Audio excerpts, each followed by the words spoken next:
자, 안녕하세요, 여러분. 반갑습니다. 네.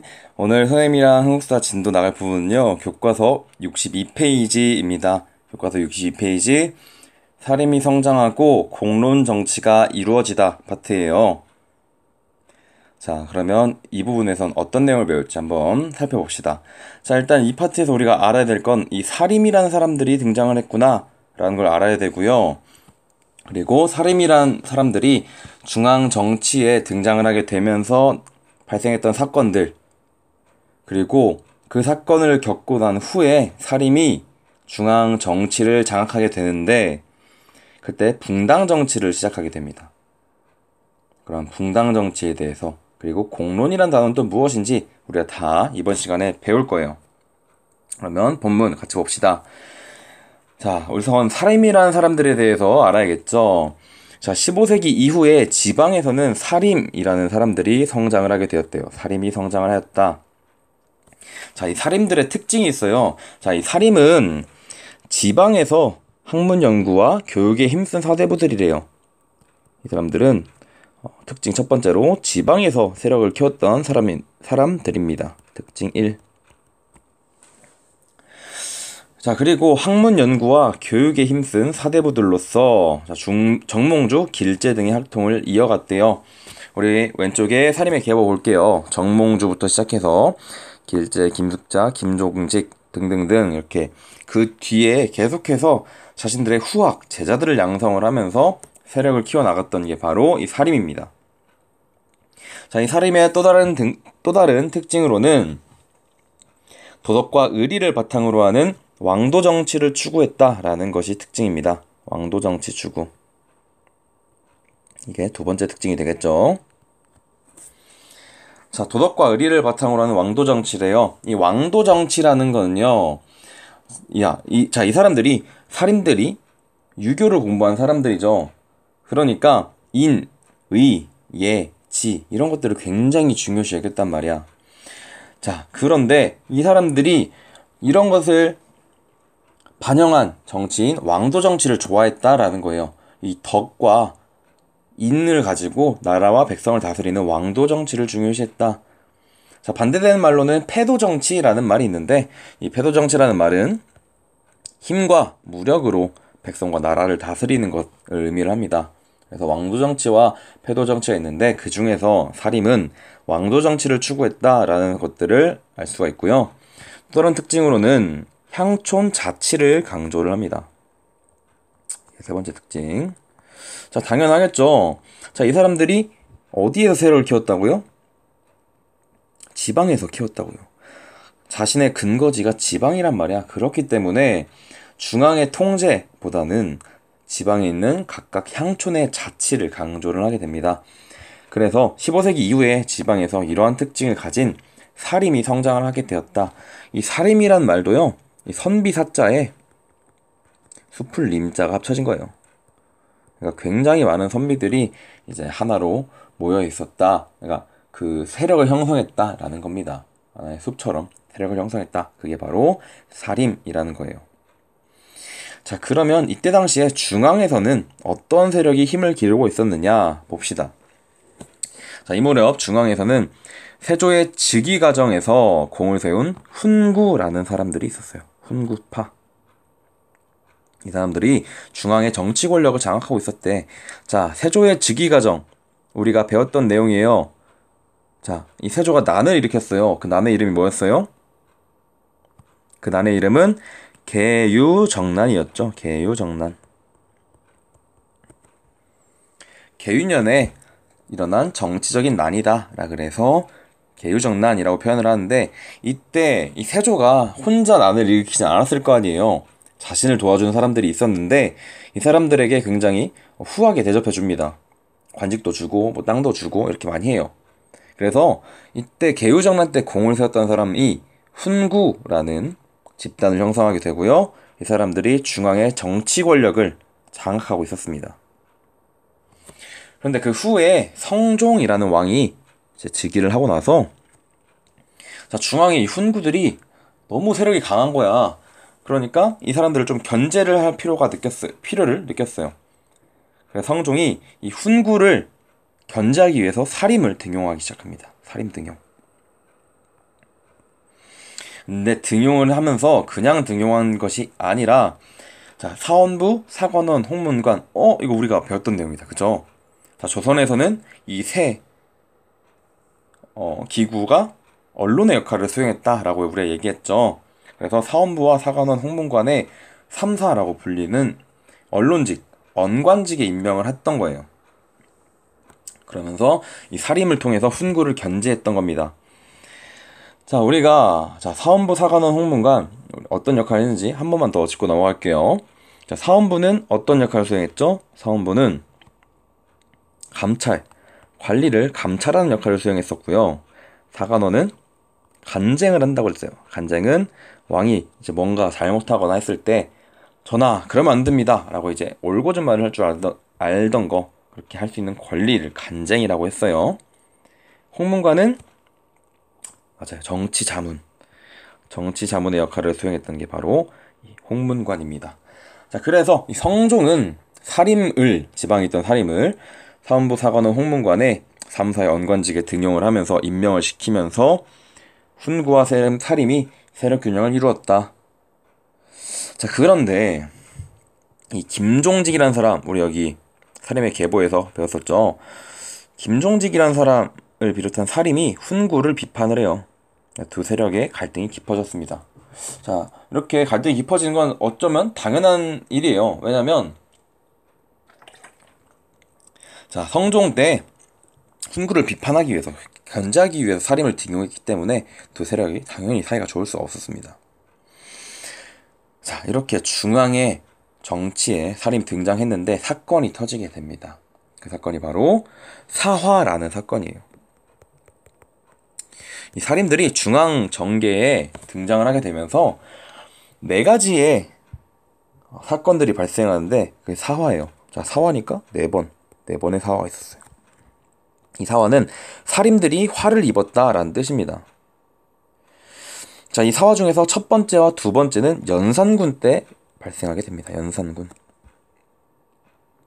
자, 연산군은 여러분도 잘 알고 있죠? 굉장히 폭정을 일삼았던, 많은 신하를 죽이고 정말 조정을 피로 물들였던 사람인데, 자, 이 사람은 활발한 언론 활동으로 왕권을 견제하려 한 사림을 탄압하려고 했어요. 자, 이 사림이 언관직이 있었다 했잖아요. 언관직이 있었다고 했잖아요. 그러니까 이 훈구뿐만 아니라 왕권도 계속 견제를 하려고 했어요. 그러니까 사림이 좀 꼴보기 싫은 거야. 근데 그때 훈구와 연산군이 하나의 이제 명분을 가지고 사림을 탄압을 합니다. 그게 바로 조이제문이라는 사건이에요. 조이제문. 자, 이 조이제문 사건으로 인해서 이게 배경이게 됐죠. 일어난 게 바로 무오사화예요. 무오사화. 자, 그러면 조이제문이 대체 뭐길래 이걸로 사림을 몰아냈나를 봅시다. 자, 조이제문은 항우가 폐위한 중국 초나라의 마지막 황제인 의제를 애도하는 글이래요. 근데 중국의 마지막 황제, 중국 초나라의 마지막 황제를 애도한 건데 그게 왜 명분이 됐지? 라고 생각을 했는데, 자, 이 훈구가 이 글을 쓴 사람이 김종직이라는 사람이에요. 이 사림의 수장, 굉장히 우두머리였는데, 이 김종직이 쓴 조이제문을 보니까 이거는 중국 초나라 얘기가 아니다. 이 조카의 왕위를 뺏었던 세조를 비판하는 거다 라고 얘기를 한 겁니다. 명분을 잡은 거죠. 자, 그래서 연산군이 이제 그 얘기를 듣고 사림을 몰아낸 거예요. 이게 바로 무오사화입니다. 첫 번째 사화예요. 그래서 이 김종직이 쓴 조이제문이 세조를 비판한 거다. 조선의 왕이었던 세조를 비판한 거다 라고 해서 연산군이 그때 뭐? 감히 내 선대 왕을 놓게? 라고 해서 일어난 게 바로 무오사화. 여러분들이 쉽게 기억하라고 하는 말이에요. 자, 그러고 나서 한 번의 사화가 또 일어납니다. 그 사화가 바로 이 갑자사화라는 사화예요. 갑자사화. 자, 이 갑자사화의 배경은 연산군의 생모 폐위와 관련돼 있어요. 이 생모는 이제 패비윤씨라고 불리는데, 그래서 패비윤씨 사건이 배경이 됩니다. 이 연산군의 어머니가 친모가 지금 좀 억울하게 죽었어요. 억울하게 이제 폐비가 되고 억울하게 죽게 되는데 그것과 관련된 이제 신하들이 굉장히 중앙 정치에 많이 남아 있었습니다. 그래서 연산군이 관련된 사람을 진짜 모조리 죽여요. 근데 그때 훈구와 사림이 모두가 다 피해를 입습니다. 사림뿐만이 아니라 훈구도 피해를 입는데 근데 사림이 더욱더 많은 피해를 입어서 사화라고 표현을 해요. 그래서 이 사건을 이르러서 갑자사화라고 표현을 합니다. 이것도 연산군이 사실 자신의 어머니가 억울하게 죽은 걸 알고 있었어요. 근데 알고 있었는데 갑자기 이 훈구와 사림 세력을 제거한 거야. 갑자기? 갑자사화. 알고 있었잖아. 갑자기 그래. 라고 하면서 이제 훈구와 사림을 제거를 한 거죠. 자, 이렇게 연산군이 피를 뿌리고 다녔어. 막 사람을 막 죽여 칼춤을 춰요. 그러니까 신하들이 참다 못해서 일으킨 게 바로 이 중종반정이에요. 중종반정. 중종반정이란 것은 이 당시에 왕이 제대로 정치를 하지 못하니까 뒤집은 겁니다. 그래서 중종이라는 사람이 왕이 돼요. 근데 이때 당시에 공을 세웠던 사람들이 또 훈구 세력이었어요. 훈구 세력. 이 사람들이 정치적 실권을 장악하게 됩니다. 중종반정 이후로. 자, 그러니까 이 중종이 다시 이 훈구를 조금 견제를 해야겠다 라는 생각을 해서 조광조를 비롯한 사림을 등용을 하게 됩니다. 조광조를 비롯한 사림을 등용하게 되었다.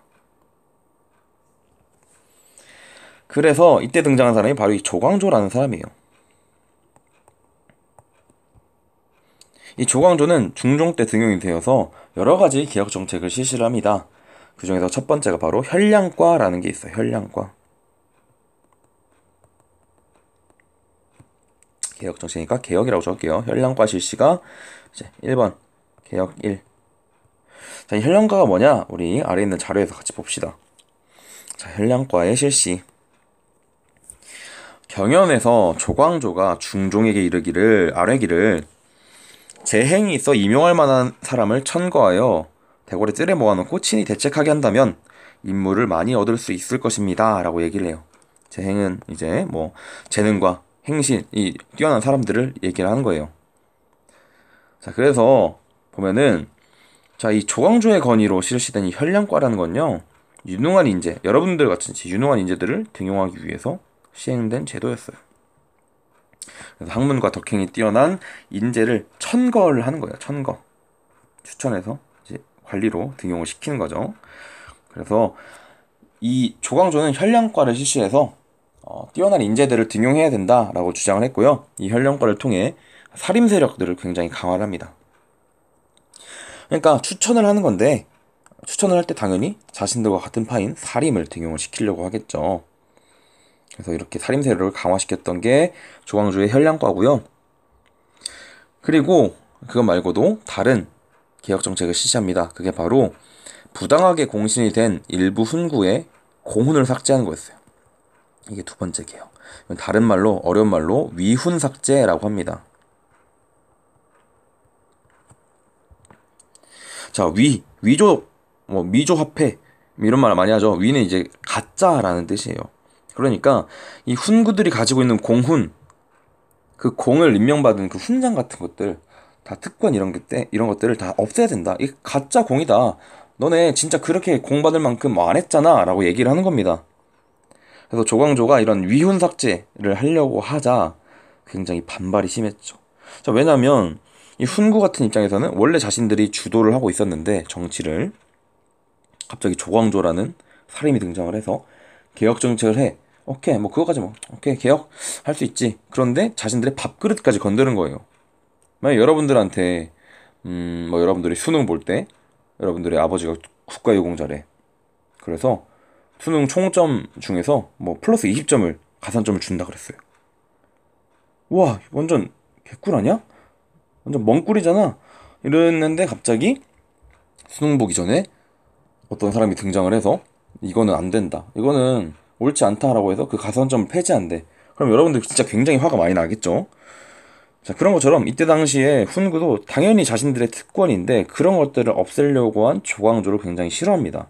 그래서 국왕과 훈구가 이러한 조광조의 개혁 정책에 반발을 하게 되면서 조광조를 비롯한 많은 사람들이 제거가 되었어요.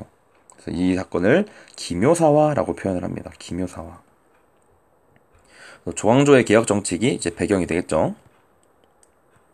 조광조가 이제 배경이 되는 거예요. 이 기묘사화의 배경. 이 기묘사와 관련된 설화는 위에 교과서를 한번 봅시다.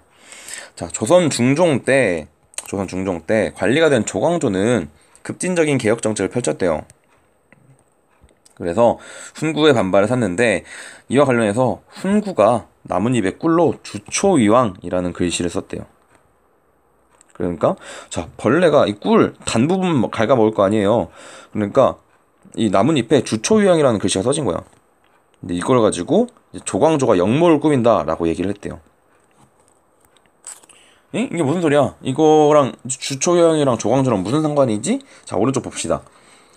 주초위왕이라고 써있습니다. 주와 초를 합치면 조자가 됩니다. 이 조씨가 왕이 된다는 뜻이 된대요. 어떻게 보면 조금 유치하죠? 유치하고 이제 말이 안 되는 일인데, 이제 이런 것들을 명분 삼아서 이제 사화를 일으킨 거죠. 그래서 기묘사화라는 게 일어나게 됩니다. 근데 이러한 일들이 좀 기묘하죠. 이 나뭇잎에 애벌레가 갑자기 글씨대로 갉아먹을 때 정말 기묘한 일이 명분이 되어서 사람이 추출이 되었는데, 그래서 이런 것들을 기묘사화. 물론 진짜 그 기묘랑은 다릅니다. 기묘년에 일어난 살인들의 화라는 뜻인데 여러분들 이제 기억하기 쉽게 이야기하는 거예요. 이런 사건들이 기묘사화고요. 자, 그 이후에 명종이라는 명종 때도 외척 간의 권력 갈등이 일어났어요. 그래서 이때 당시에는 소윤과 대윤이라는 사람들이 나뉘어서 대립을 하게 되는데 이때 당시에도 살인들이 굉장히 피해를 입었습니다. 그래서 이때 당시에 있었던 살인의 화를 을사사화라고 합니다. 그래서 여기 페이지에서는 여러분들이 살인이 지방에서 성장을 했고 왕도 정치를 추구하고 향촌 자치를 강조를 했는데 중앙에 이제 등용이 되게 되면서 4번의 사화를 겪었다. 각각의 사화들이 어떠한 내용이 있었는지 여러분들이 기억을 해두면 됩니다. 뭐? 감히 세조를 욕해? 했던 무사화. 갑자기? 아니 알고 있었잖아. 왜 너희 어머니 죽은 거 가지고 갑자기 그래? 갑자사화. 아니 애벌레가 글씨를 갉아먹었대. 근데 그게 조씨가 왕이 되는 대신에 와 기묘하다 기묘해 해서 기묘사화. 그리고 이제 명종 때 있었던 을사사화까지 4번의 사화가 있었다는 거 여러분들이 잘 기억을 해두고요. 그러면 우리 다음 페이지로 넘어갑시다. 자, 붕당 정치와 공론의 형성이에요. 자, 이 사림이 4번의 사화를 겪었어요. 4차례 사화. 근데 보통 그러면 이 세력이 줄어들어야 되는데 그렇지가 않아. 계속해서 정말 인재들이 공급이 됩니다. 자, 그렇게 될 수 있었던 그 배경 중에 하나가 바로 서원이고요. 다른 하나가 향약이에요. 이 서원이라는 거는 사립학교예요. 사립학교. 지방에 있는 사립학교고요. 향약은 이제 향촌 규약입니다. 그러니까 이 사림은 지방에서 자신들의 세력을 키워나갈 때 가장 큰 역할을 했던 게 이 서원이라는 사립학교와 향약이라는 자신들이 만들었던 지방 향촌 규약이에요. 이런 것들을 통해서 자신들의 사상을 널리 계속 보급을 시킨 거죠. 그래서 사화에도 불구하고 중앙정계의 세력을 확장을 하게 됩니다. 이 훈구를 물리치고 사림이 이기게 된 거예요. 그래서 16세기 중반에 정치의 주도권을 잡았다. 자, 그런데 이 사림이 중앙정치의 주도권을 잡고 나서 분열을 하게 됩니다. 분열을 하게 되는데 그 분열을 하게 되는 이제 이유가 크게 2가지가 있어요. 첫 번째가 바로 척신정치의 잔재청산과 이조전랑의 임명 문제가 이제 크게 2가지가 이제 원인이 되어서 붕당 정치가 이루어지게 됩니다. 자, 척신정치라는 것은 우리 오른쪽 교과서에 있는 내용 봅시다. 어린 명종을 대신해서 어머니인 문정황후가 수렴청정을 했대요. 이 수렴청정이라는 것은 왕의 나이가 굉장히 어렸을 때 어릴 때 자신이 정치를 할 수가 없으니까 그의 어머니가 그 뒤에서 자신의 모습을 가리고 실질적인 정치를 했던 것을 수렴청정이라고 표현을 합니다. 자, 이 왕의 어머니가 수렴청정을 하니까 왕의 어머니의 핏줄들, 그 사람들의 힘이 좀 셌겠죠. 그래서 그런 사람들을 외척 출신 관료라고 해요. 그래서 외척 출신 관료들이 정치적 영향력을 행사했다. 네, 이러한 정치를 척신 정치라고 하는데, 이 사림은 척신 정치가 안 된다, 옳지 못하다라고 비판을 한 거죠. 비판을 하면서 의견이 나뉘게 됩니다. 이 외척 출신 관료들을 내쳐야 된다, 제거해야 된다, 와 아니다, 에이 애들 다 그렇지 않아, 또 착한 애들 있어 라고 얘기하는 사람들이 나뉘게 된 거예요. 그래서 그게 첫 번째 원인이고요. 다른 원인으로는 이조전랑의 임명 문제가 있습니다. 자, 이조전랑 한번 봅시다. 이조의 정랑과 좌랑을 함께 이르는 명칭이래요. 자, 조선의 6조가 뭐가 있었죠? 조선의 6조. 자, 2조가 있었고요. 잠시만요. 2조가 있었고요. 그리고 호조가 있죠. 예조. 그리고 병조. 그리고 형조. 공조가 있었습니다. 그 중에서 2조는 이제 관리, 인사와 관련된 부서였죠. 그래서 2조 전랑은 그랬던 2조의 관직 중에 하나인데 정말 특권이 있었어요. 특권이 뭐냐? 하나는 3사의 관리와 하급 관리를 심사하는 권리가 있었고요. 그러니까 언론직인 3사에 누가 관리가 될지, 그리고 하급 관리들 중에서 누가 관리가 될지를 심사할 수 있는 권한이 있었어요. 근데 거기서 끝이 아니라 자신의 후임자를 또 천거할 수가 있었어요. 자기가 다른 이제 관직으로 넘어갈 때도 자기의 뒤를 누가 이을지 자기가 정할 수 있었다는 거야. 그러니까 정말 중요한 자리죠. 꿀이야, 꿀. 여기 이 자리를 가지면 자신의 주변으로 해서 자신의 뜻이 맞는 사람들이 정치적 주도권을 장악할 수가 있는 거예요. 그래서 이 이조전랑의 임명 문제를 놓고 굉장히 갈등이 심해지게 됩니다. 그래서 신진사림을 중심으로 한 동인과 기성사림을 중심으로 한 서인으로 나뉘게 되면서 붕당이라는 것이 형성이 되는 거예요. 당이 나뉘었다라는 거죠.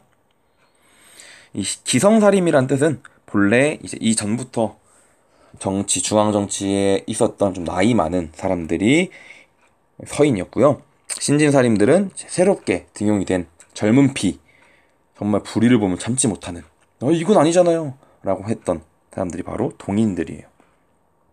그래서 이렇게 동인과 서인으로 나뉘어서 붕당이 형성이 되게 됩니다.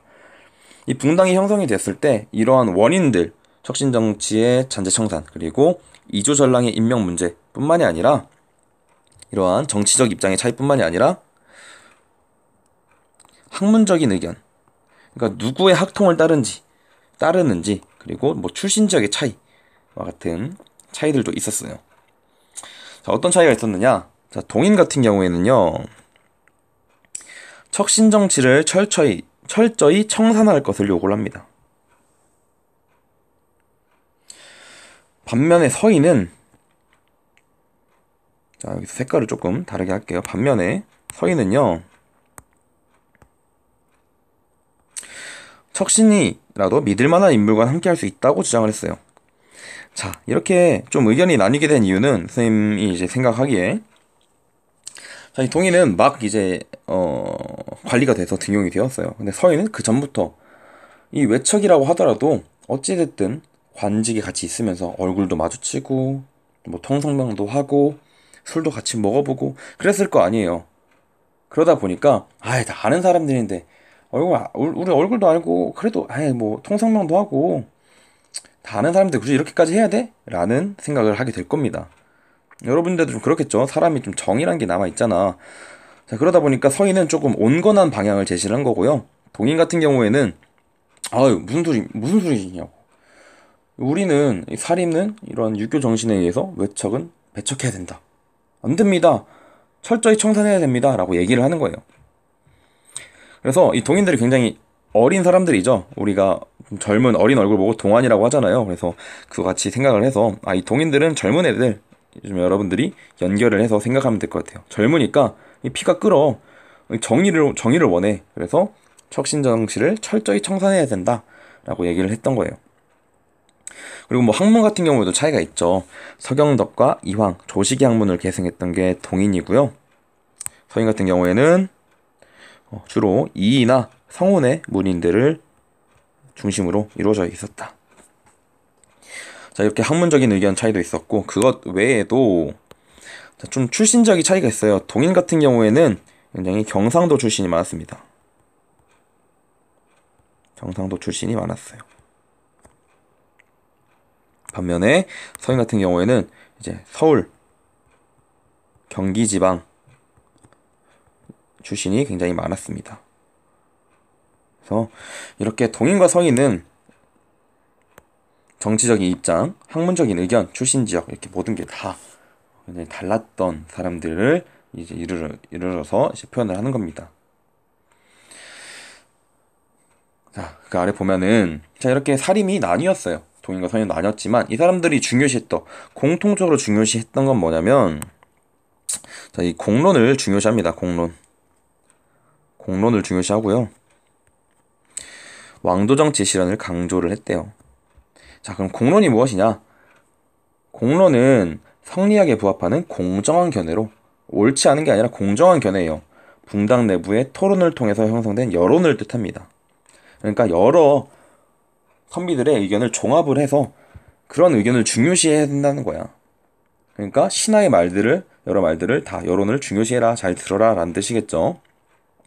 공론을 중요시하면서 중앙에서는 3사의 관리들이 공론 형성을 이끌었고, 뭐 이제 제야의 산림들은 서원 활동과 상소전을 통해서 공론을 모았다. 붕당들은 서로 다른 공론을 내세워서 국정을 주도하려 했다. 그러니까 동인과 서인이 각각 다른 공론을 가지고 있는 거죠. 당마다. 자, 근데 이런 붕당 정치, 이러한 정치를 보고 붕당 정치라 그래요. 각각의 당들이 공론을 각각 가지고 서로 견제하고, 상호 견제하고 비판하는.